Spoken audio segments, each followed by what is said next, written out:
Okay, good afternoon everybody. Thank you for that intro. So yeah, my name is Miles Lewis and I work in the residential development space within Lendlease. So I've been asked to talk today a little bit about how we approach our development standards on quality and sustainability with a nod towards residential development.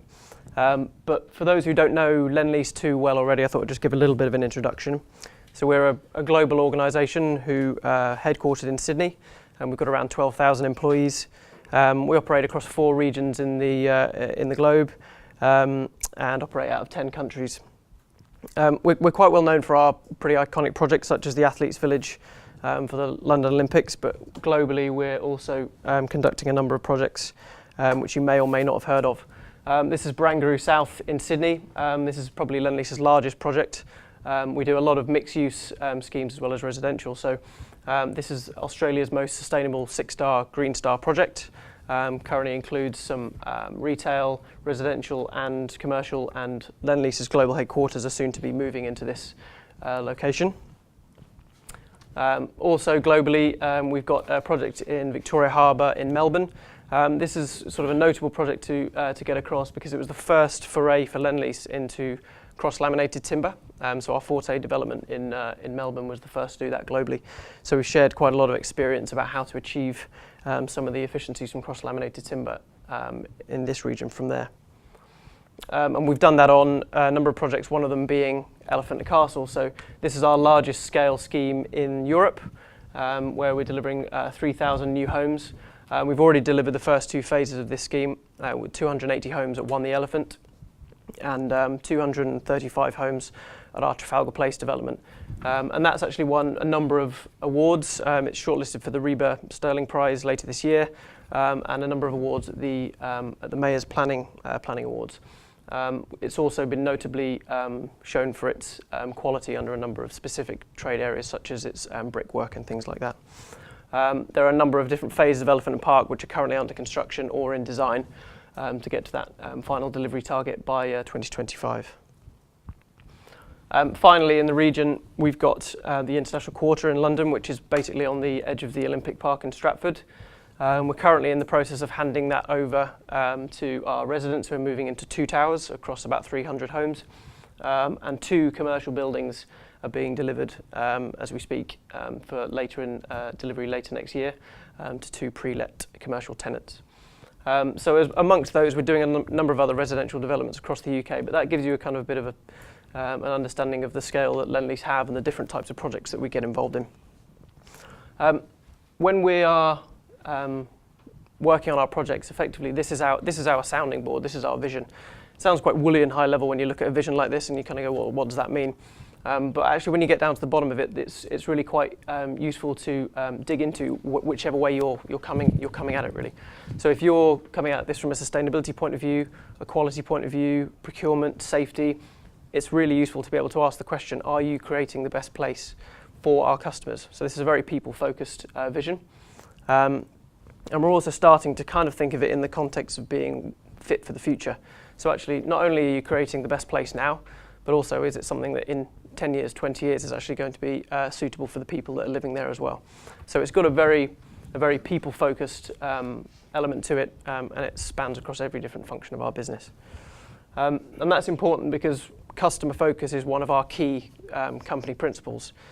Not surprising that one of those principles as well is safety, being a property and construction company, and we also have sustainability and diversity. But customer focus is effectively the most important one when we're thinking about quality, as we're dealing with putting ourselves in the shoes of our consumers. So it's actually being able to not only ask, will the customer be able to use this piece of technology very easily? It's also, is it the most durable material that we can choose? Or have we got positive customer feedback from the past that what we're putting into these developments is actually good? Do they want it? Do people actually like to be able to use it? So that's why one of the main considerations for quality really sits around this element of customer focus. So yeah, as I said, I've been asked to sort of go through some of the things that Lendlease from a developer's perspective do during the design and development process, as well as some of the delivery elements. And effectively, whilst the APPG report does talk about workmanship and holes in the and skills gap being an issue, there are also some serious things we can do in terms of good governance. One of Lendlease's main strengths as a business globally is that we operate under an integrated model. So what this effectively means in non-corporate speak is that we can be involved from end to end in the property life cycle. So we can get hold of some land, we can develop it, we can then construct it to the highest standards that we want, and then we can actually go on to manage it or operate it and own it if we need to, or if we require. So on a project such as Elephant and Castle, the one that I mentioned, it means that actually from a quality perspective, we're involved from the very start right through to the very end, and we can learn things as we go from phase to phase. So this is a really valuable asset of our company structure. Within the development business itself, we actually then below that have a key governance process which we refer to as Compass. So Compass is effectively our framework for a successful project delivery. And in a nutshell, it's a set of gateways. So these numbers that you can see here are a number of gateways which effectively mean that projects have to pass through them to continue. The most important thing for reference of this is really about consistency, because this process is the same whatever project's going through it, and everybody gets a say. So sustainability, quality, health and safety, procurement can all actually endorse or have to endorse and sign off projects when they progress through this process. So we can ensure that there are key milestones that are met, whether it be sustainability standards or whether it be a certain level of quality in design. So using sustainability as an example, up top on Gateway 1, you'd be talking about actually whether you can deliver something to the Lendlease standard. Does it fit with our vision or values? Should we actually pursue a project like this? Because if we can't, then we shouldn't. Similarly, then when you go down to looking at Gate 3, the development brief, you'd be asking actually, well, have we set the right targets for the design team to try and achieve? Are we going far enough? Are the aspirations significant enough for us to be achieving on this particular project? And the key thing about this process is really about consistency. And it means that when we're checking project by project, I know from my team's point of view, I can be comparing projects and actually being able to ask them, well, these guys are doing this, why are you guys not doing this? It's really useful for knowledge share. So whilst we've got that governance process, we've also got key internal resources that we use to encourage further consistency. The main one of these is the Lendlease product book. So in a nutshell, and on a very basic level, from a quality perspective, it means that we can provide our design teams with key layouts, models, specifications and options for kitchens, bathrooms, balconies, whatever you might want to be specifying. It means for a greater level of accuracy in detailing and quality in design. But it also means at the construction end that our construction team are in delivery are actually seeing the same thing again and again. And this isn't a cookie cutter approach. This is just providing some consistency for project by project and learning about the things that we maybe didn't do quite well on the previous project and changing that to becoming our standard product. On a more sophisticated level, when considering sustainability, ease of use, and health and well-being for our occupants, these sorts of things can be embedded as well. So we're in the process of ensuring that those sorts of requirements are placed within the product book.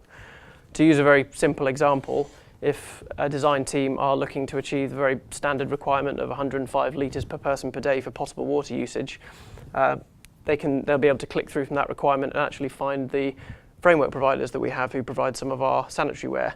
They'll be able to look at some of the bathroom specifications which we have, so that actually it creates the ease of use for them to actually come to a conclusion to get a compliant design from a consistency point of view. And effectively having that consistency of product means that we get a greater quality of product and ultimately then a more sustainable product in the long run. So that water example is just one of the many different minimum standards that we have across the business to further that consistency. This is something which we've got internally, so it's our own set of minimum standards. And you'll probably have noticed that we've done the so useful thing of making it a competition between our projects, because people like having that. Well, they don't necessarily like it, but they can't help themselves to try and achieve the highest score they can. And we've nicely levelled it so that if everybody achieves our minimum product standard, they get a C. No one's happy with a C. No one's ever happy with a C, especially when you've got your superiors looking down on you and telling you or asking you why you've got a C and the project next door's got an A. So it's a useful carrot to get people to not only just create the Lend-Lease product and get to that level that we expect from a sustainability perspective, but also to actually start focusing on some good practices, best practices and innovations which we set, and we actually encourage people to go out, look for innovative things to do, and we'll reward them with those scores. And this is used to track throughout the process, throughout the development, so they could be promising to a lot of things and be scoring really well at the start, and actually by the end are they still doing it, or have they value engineered it out? So this ensures a consistency again of sustainability standards. So that's the general theme of what we're trying to do throughout our development process.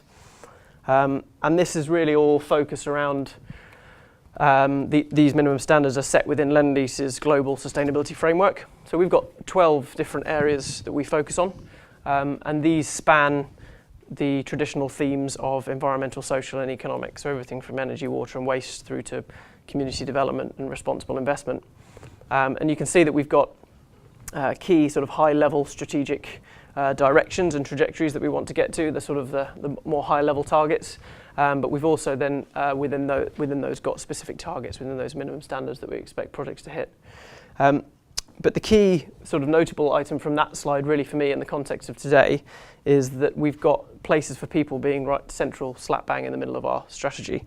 So effectively, by this framework's very nature, it's got having a high quality product and a focus on people's experience right at the centre of it, because effectively having a poor quality product is not a sustainable one.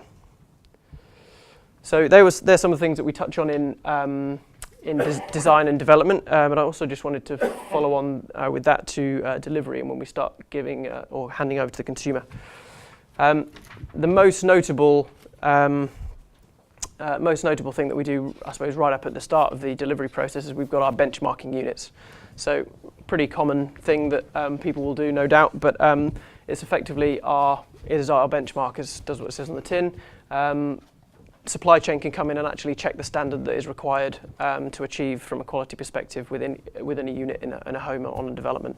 Not only is this useful for snagging, or is that cupboard fitted properly, but also does the dishwasher have the right energy rating? Actually, with what we've actually designed into our specification. The image you can see here, this is Ian Shepherd, our operations manager in residential, with the regional head of the Northeast NHBC. Looking at our benchmarking unit in Hungate in York. So once we've done these benchmarking units and the supply chain have got a chance to review and effectively snag in a lot of cases and sign off, know what they've got to achieve, practical completion, we then make sure that everybody is meeting those standards. And once everybody has met those standards, we then go on to handing over to the homeowner. And again, unsurprisingly to many people, it's a pretty standard thing. People get a home demonstration. So this is a really important marker for quality because not only, again, are you making sure that actually can the homeowner find any snags or anything like that, but they're actually asking, we want to ask people, do they actually understand how to operate the heating and use the energy display device? Do they like the grey water harvesting? Do they even know what the hell it is? Or do they know about the green spaces that are around the corner that they can do recreation and exercise in? So it's not just about the quality of the finishes, but also about ease of use, durability of materials, and about their health and well-being. Obviously, when you're going on a home demonstration and you're coming into a new home, it's all going to be quite new. So of course, the standard thing to then do is to make sure that we write it down in a home user guide. Another thing that we hand over to people. Now, again, obviously, as I said, these are a number of obvious things that you would think to do, but they're very essential in that handover process to a customer.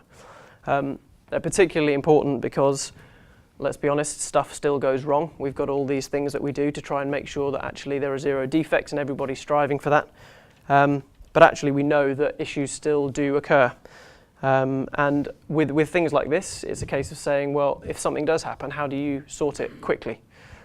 So within these guides, we've got details of the Lend-Lease after-sales team, but also key maintenance contacts. So they not only can go there to find out, what sort of light fittings do they need if they break a bulb, but also if there's a serious problem with some of their kit, who can they contact and where do they go? So in order to reduce the defects and to improve quality across the piece, we actually need to know what's going wrong. We need to know the things that are going to inform the next project. So to do that and to gather that information, we undertake post-occupancy. This post-occupancy work is done partly by ourselves, partly by third parties. We ask questions about all aspects of the home. We're starting now to target feedback about specific sustainability innovations. So it may well be about the sorts of things I've already mentioned regarding grey water or the like. But people will be asked questions about how they value community spaces, how they value grow gardens, cycle storage spaces, but also actually, quite importantly, did they value or did they find important the likes of energy efficiency, smart meters, indoor air quality and green spaces when buying the home? Was it even something they considered? Because it's very valuable to know the sorts of things that people are actually considering other than their location and price. We also then know where they're coming from, so we'll actually ask them the sorts of home that they've arrived from. Have they come from a Victorian terrace, which is going to be potentially leaky as a sieve compared to what they're going into? And this allows us to sort of learn and adapt how we design, again informing things like our product book, to build homes which our customers are happy with, that ultimately are very easy to use, and that are improving our own product. Well, that font's gone pretty wacky. Effectively we've been doing pretty well at doing that, and 95% of people would recommend us, and our average net promoter score is 9 out of 10, and that was from independent research from in-house over the last year on a number of the units that we've delivered across the likes of Elephant and Castle. That satisfaction level has actually remained fairly consistent over the last 2 years, and we've not seen the sort of drop that the APPG report suggested was quite rife across the industry. So just before I finish, I just wanted to touch on innovation, particularly a thing that we're doing that's down at Elephant, which is particularly innovative. We consider innovation it could be something that's very small. It could be a change in that process in the after sales, which improves the quality of that handover to a consumer, or it could be something that's pretty big, hairy, audacious, and changes the dial in terms of people and how they live their lives, or sustainability, energy efficiency, reducing bills, eliminating bills, the like. But obviously we can't get away from the fact that whilst we're doing a lot of things in the governance process, development and delivery, there are the skills gaps which we've mentioned today. And one of the things that we're doing that's truly innovative down at Elephant Park is we've recently launched the Southwark Construction Skills Centre. So this was recently with London Mayor Sadiq Khan, our CEO Dan Labad, and the head of Southwark Council, Peter John.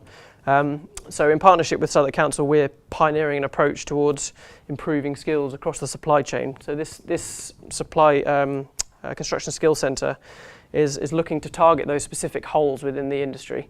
So things that we are actually experiencing on our project, we can find where those issues are, the things that are recurring, and actually can we find training and specific resource to target those.